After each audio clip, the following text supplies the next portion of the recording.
Welcome everyone to another episode of Follow the Light Music Review. My name is John De Laurentiis, and this is episode 6 in my Ranking the Albums series. And today we're going to be looking at the iconic Christian rock band Petra for the years 1974 to 1986. So this is going to be part 1 because obviously their discography is quite large. So we're going to be focusing on that date span for this video. But before we get started, I would really encourage you and appreciate it also if you would subscribe to the channel, spread the word, and that you would also comment on this video, like the video, and make sure you turn on notifications so that you are made aware of future content that is posted on the channel. And also don't forget, there is a Facebook page for Follow the Light Music Review, and it would be great if you could follow that as well. You'll get updates on some of the things that's coming up in this new year of 2026, and you'll be able to see some other content that I post there as well. All right, so let's get started.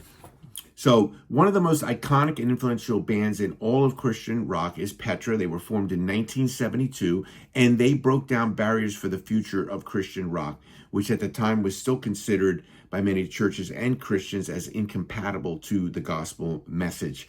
The notion was, of course, a preposterous one, as if God can only work through certain music styles, and the backlash was predicated upon people's own legalistic musical preferences.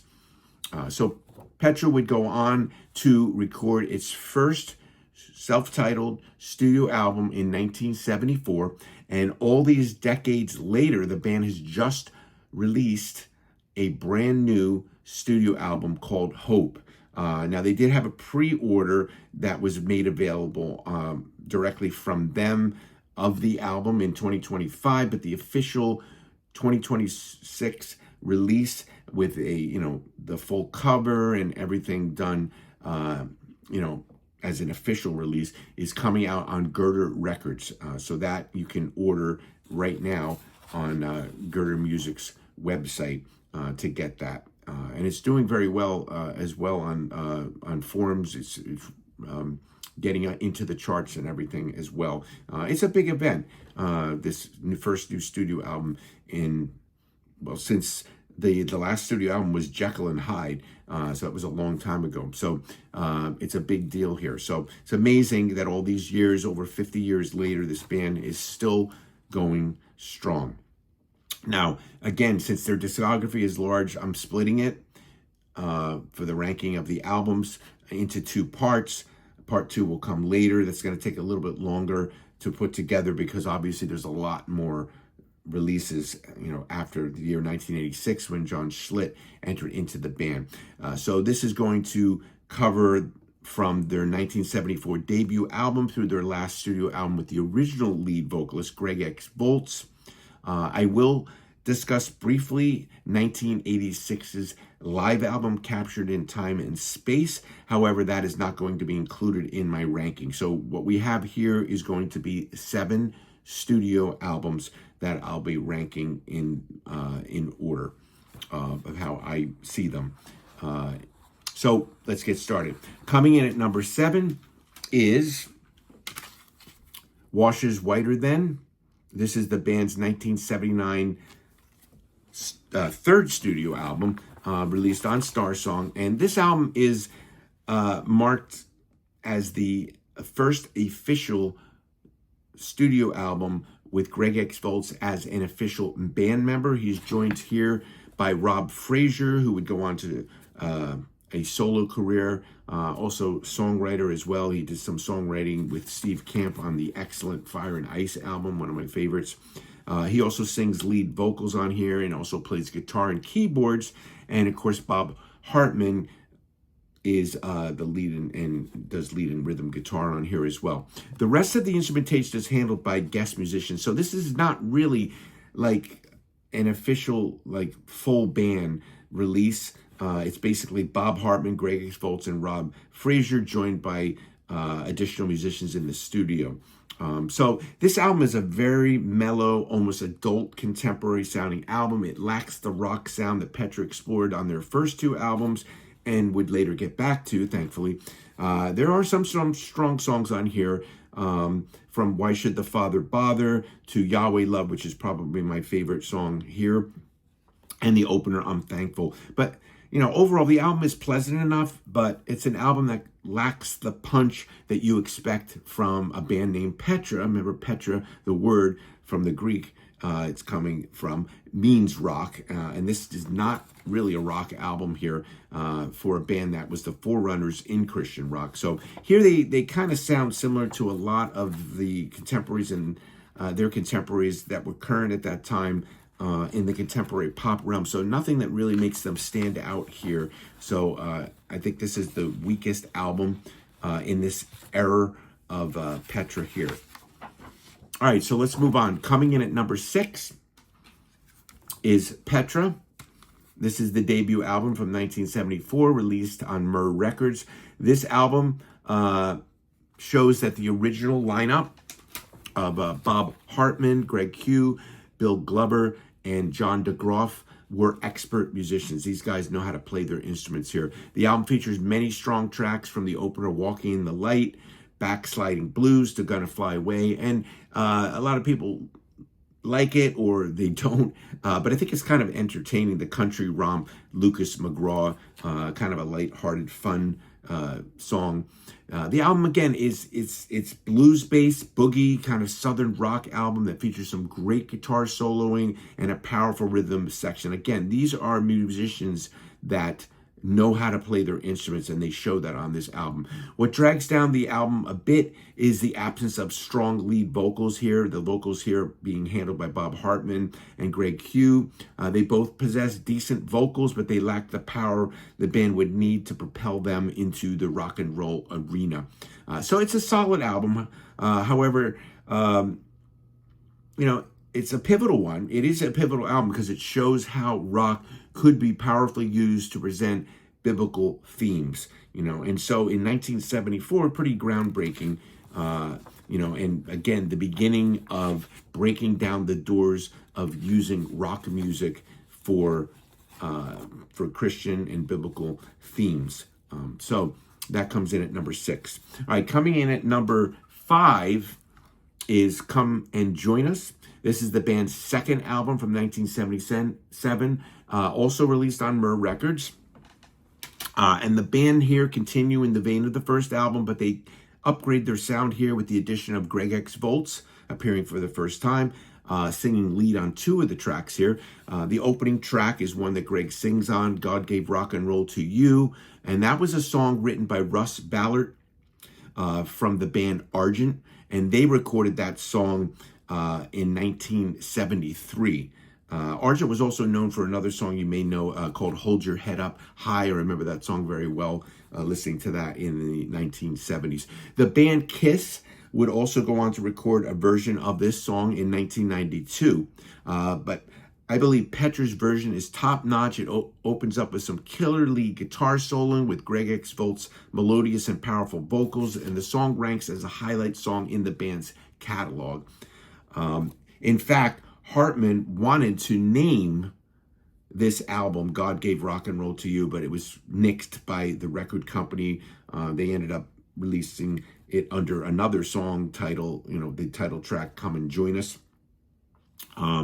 And again, that particular title track is, I think, is another one of the stronger songs on here. The musicianship throughout the album is stellar. Some songs do veer into a kind of an R&B rock groove like Holy Ghost Power, which sounds akin to kind of like the style and blending that Sly and the Family Stone was doing with its funky rhythm here. It's an enjoyable album overall, Come and Join Us. And I remember having this one on vinyl back in the day and really being taken by that opening God Gave Rock and Roll to You track. All right, coming in at number 4 is Beat the System. This is the band's 7th studio album from 1984. This one was released on Star Song Records. Here, the band veer into the 1980s synth pop rock style that was popular in that decade. Though the keyboards are more in the forefront than the guitars, it is still a solid album with standout tracks like the title track, Clean, It Is Finished, and the heart-wrenching Hollow Eyes. So probably the band's only faux pas is the re-recording of the God Gave Rock and Roll to You, which reinvents the song kind of in a synth pop style, and it kind of strips the song of its rock and roll punch. So I really don't care for that updated version of that. This would be the final studio album that Greg X Volts would sing on. And despite the predominance of keyboards on the album, Hartman's strong songwriting shines through. So even though it's not really like a really heavy rock album or a rock album, it's more synth-based 80s style. I think it's a really good album because I think some of Bob Hartman's strongest songwriting, also appears here. It comes through on here as well. All right, coming in at number 3 is the band's fourth album from 1981. This one also released on Star Song Records. The band is now together with a stable lineup of Volts, Hartman, Mark Kelly on bass, and John Slick on keyboards. And they're just missing a permanent drummer at this point. Keith Edwards handles the drums and percussion here, along with some additional percussion from Alex McDougall. So after the MOR affair of Washes Whiter Than, the band returned to that rock sound that would define them in the future, although one could be caught off guard when you put on track 1 and you listen to this Oh So Mellow, the Coloring song. That's actually a song that dates back to Greg X Volts' E-Band, and it was written by Dave Eden. And of course, the band, again, not representative of kind of the rock that's going to follow in this album, but this song did catapult the album, or it did catapult the band into prominence. It was a huge hit for them, even though it is very mellow, like the kind of stuff that was on the Washes Whiter Than album. So some of Hartman's finest rockers appear here with Chameleon, Angel of Light, Killing My Old Man. That was a song that was actually rejected by the record label for inclusion on the second Petra album.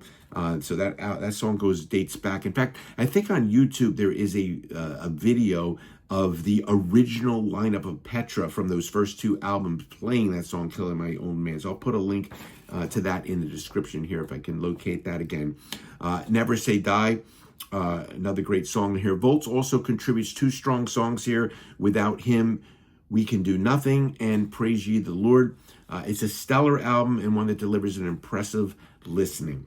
All right, so coming down to the top 2, and I'm going to say this beforehand, both of these albums are kind of interchangeable for the 1 and 2 position here. I placed them in a certain way. You may place them in a little bit different way, but I'm coming in at, now I'm placing number 2, coming in at number 2 being the More Power to You, the band's 5th studio album, released in 1982 on Star Song.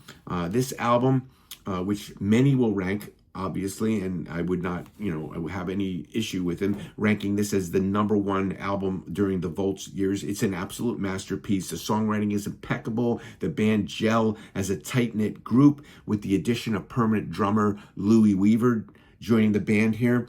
From the anthemic opening track, Stand Up, the infectious Second Wind, to the classic rocker Judas Kiss. Phenomenal song, probably my favorite here. And Volts' praise and worship clarion call, Let Everything That Hath Breath Praise the Lord. The album delivers on all fronts. Mellower tracks, even the mellower tracks like More Power to You and Road to Zion, they avoid the sappy and are instead potent and memorable. There's no bad tracks on this album. It's a definite highlight in the band's catalog and definitely a 5-star rated album. And I think I do have here, I pulled it, I do have this one on vinyl. This was the vinyl reissue from Girder Records. And this was limited edition vinyl. And this is, I believe, out of print now. These are gone now. But this one was on a nice blue color there. And it did come with a poster here, which I'm really glad to have. I have to frame it.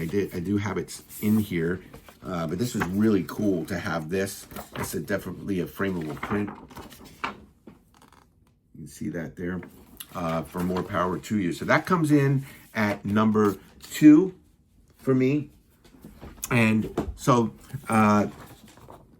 obviously, the number 1 choice here is Not of This World. This is the band's sixth studio album, released in 1983 on Star Song.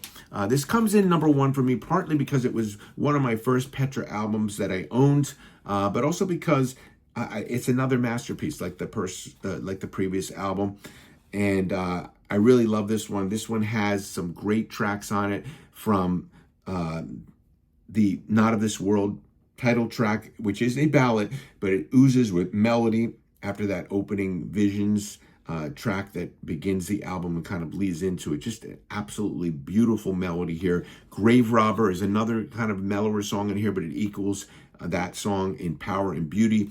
And there's some great rockers on here: Bema, Seat, Pied Piper, Occupy, Blinded Eyes. They are exemplars in waiting memorable melodies with solid biblical lyrics here. Keyboardist John Schlitt steps up to the plate here and contributes 2 home run songs here as well.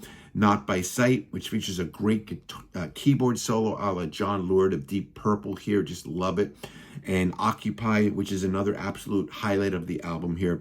The album ends with the sing-along song God Pleaser. It caps off an album that still stands the test of time today as one of the band's best albums in all their catalog. So another 5-star gem of an album, one that, like I said, 1 and 2 are kind of interchangeable. They're both masterpieces, and I think the 2 finest albums of the Greg X Volt years. So they would deliver a excellent live album here. I didn't include this in the ranking here, but it is a great album. This came out in 1986 on Star Song, and unfortunately this would be the swan song for Greg X Volts with the band. But waiting in the wings, of course, was another potent lead singer, and that was John Schlitt, known for Head East. It was in the classic rock band Head East. Never Been Any Reason, a big staple on FM rock radio back in the day. He would be waiting in the wings to take over for lead vocals. Very hard shoes to fill, Greg X Volts, but John Schlitt, of course, stepped into them and has done a fantastic job, and still with the band to this day, and on the latest album, Hope, that is coming out. So I hope you enjoyed this ranking of the early Petra albums. Part 2, like I said, will be released later in the near future. I have to really spend a lot of time with all of the catalog that came after that. There's quite a lot of albums. Of course, there was a lot of compilation albums done. You know, Petra's probably one of the most prolific bands which have compilations out there. Of course, none of those will be included. We'll just be looking at the studio albums with John Schlitt, which of course would start with the Back to the Street album there. So that'll be sometime later in the future as I come up with this, but I wanted to get part 1 out there. I would love to know how you would rank these albums. Put your thoughts in the comments, what you think about these albums. And you know, Petra, of course, like I said, still going strong today after over 50 years of music ministry.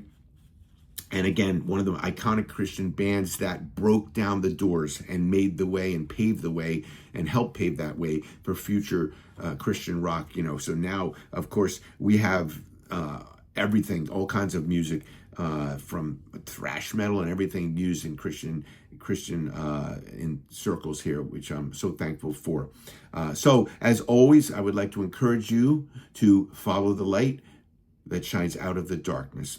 God bless everyone.